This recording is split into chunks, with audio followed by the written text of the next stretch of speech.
तो चला ना चालू है। i3 थर्ड जनरेशन की अनबॉक्सिंग दिख रहा है हमारा प्रोसेसर।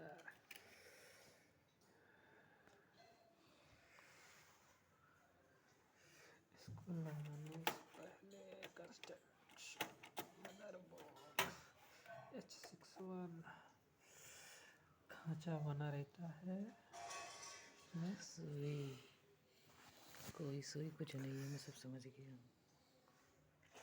इसने खांचा इन दोनों बना है, बस ऐसे बैठा तो ये कट।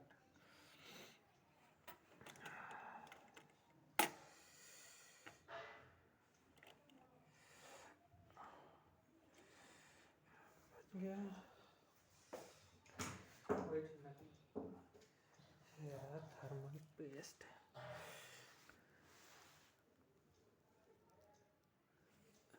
दबा दबा निकलेगा नहीं। आ गया आ गया आ गया।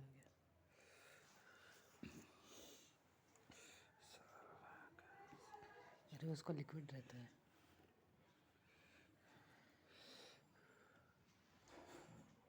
जरा उसी से फैला दो। नहीं गीला है, बस इतना बहुत है।